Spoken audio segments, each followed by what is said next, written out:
ଏମିତି ମଧ୍ୟ ଦାଗ ବସାଇ ଦେଇଛୁ ଚିହ୍ନ ଦିନେ କାଲି ଲିଭିଯିବ ରେ ପୁଅ।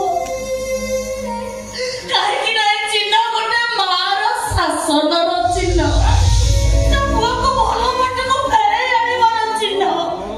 ଚିହ୍ନ ଦେଖିବ ତ ମାର ଚିହ୍ନ। ତତେ 9 ମାସ ଗର୍ଭରେ ଧରି ସାରିଲା ପରେ ଏଇ ପେଟ କାଟି ମୁଁ ତତେ ଜନ୍ମ ଦେଇଛି। ସେ ଚିହ୍ନକୁ ତୁ ଲିଭେଇ ଦେଇ ପାରିବୁ?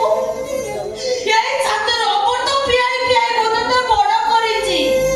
ସେ ଚିହ୍ନକୁ ତୁ ଲିଭେଇ ଦେଇ ପାରିବୁ?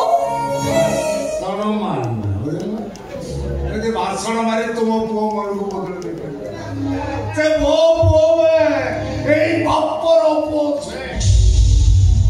ପାପ ଶବ୍ଦର ଅର୍ଥ ତମେ କଣ ଜାଣିଛ? ପାପ କାହାକୁ କହନ୍ତି ତମେ ବୁଝିଛ?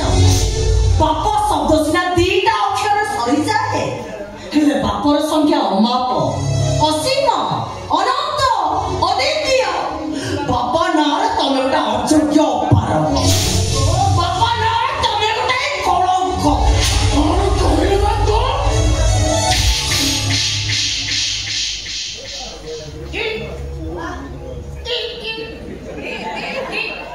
କେମିତି ଲାଗିଲା? ମୋ ହାତର ଜାବଡ଼ାଟା କେମିତି ଲାଗିଲା? ଆରେ ତୋ ମୁଣ୍ଡ କଣ ଖରାପ ହେଇଯାଇଛି? ତୁ ତ କଣ ପାଗଳ ହେଇଯାଇଛୁ? ତୋ ମାଆକୁ ତୋ ହାତ ଉଠେଇ ମାରି ପାରିଲୁ? ତୋର ସେ ହାତଟା ଛିଡ଼ି ପଡ଼ିପରେ, ତୋର ସେ ହାତଟା ଛିଡ଼ି ପାରିଲାନି।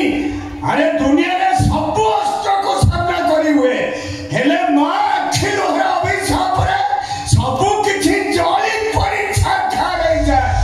ମାର ମମତା ଝରଣା ପାଣି ଠାରୁ ଆହୁରି ଶୀତଳ, ହେଲେ ମା ଆଖି ଲୁହର ଅଭିଶାପ ଜ୍ୱଳନ୍ତ ଅଗ୍ନିପିଣ୍ଡ ଠାରୁ ଆହୁରି ଭୟଙ୍କର।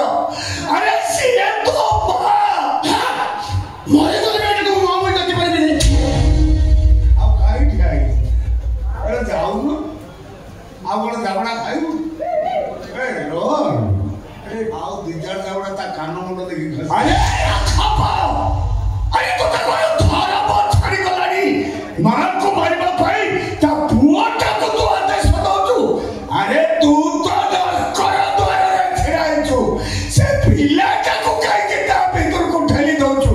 ଆରେ ରୋହନ, ପାରୁଛୁ ଯଦି ତୋ ମାଆର ପାଦ ଧରି କ୍ଷମା ମାଗିନେ ରେ। ମୁଁ ପୁଣି ଆ ପାଦ ଧରି କ୍ଷମା ମାଗିବି? ତା ପାଦ ତଳେ ପଡ଼ିଯାଏ ମୂର୍ଖ। ତା ନହେଲେ ତୋ ସର୍ବନାଶରୁ ତୋତେ କେହି ବି ରକ୍ଷା କରିପାରିବେନି। ଯା ତା ପାଦ ତଳେ ପଡ଼ିଯା। ରୁହନ୍ତୁ ବାପା,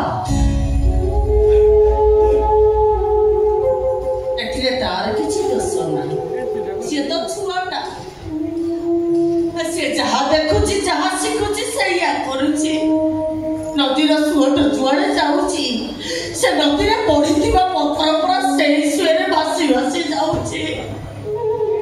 ଏଥିରେ ସେ ପଥରର ଦୋଷ କଣ? ଦୋଷ ତ ସେ ନଦୀ ସୁଅର। ତଥାପି ତୁ ଏଠୁ ଯାଉନୁ, ଆଉ ଜାବଡ଼ା ଖାଇବୁ? ମୁଁ ଚାହିଁଥିଲି ସେଇ ଗୋଟିଏ ଚାପୁଡ଼ା ବଦଳରେ ତା ଗାଲରେ 4 ଚାପୁଡ଼ା ମାରି ମୁଁ ତାକୁ ଉଚିତ ଶିକ୍ଷା ଦେଇପାରିଥିଲି, ହେଲେ ଏଥିରେ ତାର ଲାଭ ହବ ନା ମୋର ଲାଭ? ଯେ ପର୍ଯ୍ୟନ୍ତ ଏଭଳି ଗୋଟେ ରାକ୍ଷସର କଳୁଷିତ ପଞ୍ଜା ଭିତରେ ସେ ବାନ୍ଧି ହେଇକି ରହିଛି, ସେ ପର୍ଯ୍ୟନ୍ତ ସେ ଭଲ ମନ୍ଦ ଭୁଲ ଠିକ କିଛି ବୁଝିପାରିବ। କଣ କରୁ ରାକ୍ଷସ?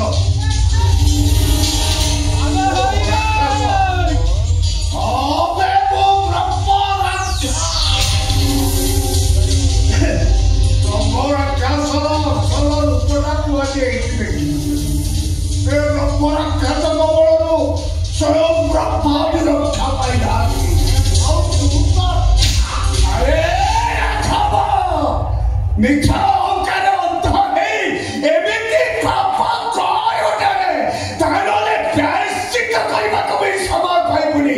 ପାରୁଛୁ ଯଦି ତୁ ବି ବହୁବାର ପାଦ ଧରି କ୍ଷମା ମାଗିନେ ଆଉ ତୋ ପୁଅକୁ କହ ତା ପାଦ ତଳେ ପଡ଼ି ତା ପାପର ପ୍ରାୟଶ୍ଚିତ୍ତ କରୁ, ତାହେଲେ ସବୁ ପ୍ରଳୟ ହେଇଯିବ ରେ, ପ୍ରଳୟ ହେଇଯିବ। ସଦା ଖାଅ ମୁଁ ଆ ପାଦ ଧରି ପରିବାର କଷ୍ଟ ଉଠୁନି ବରଂ ତା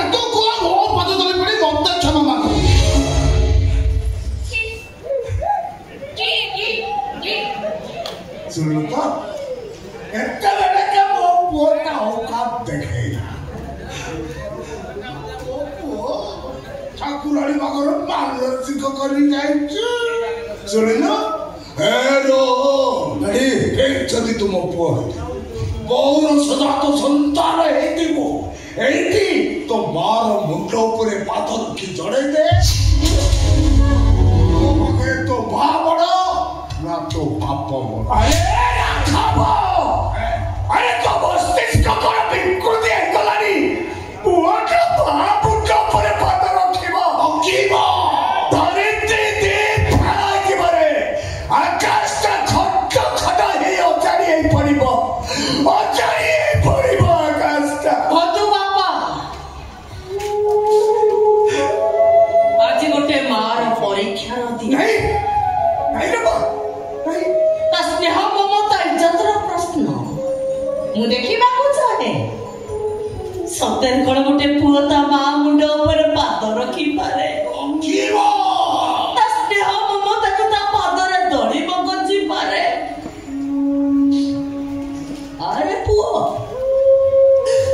जो कुनी कुनी हातरे दिने तो मार पड़त काली धरी कांदुथिलु आज सेही मार मुंड ऊपर पाद रखी मो मां पड़िया को सार्थक करिबे अरे पुओ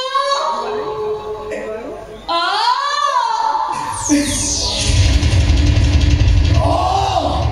चार तो भार मुंड उपरे पाथर की जड़े दे तू सोलाती बाप पर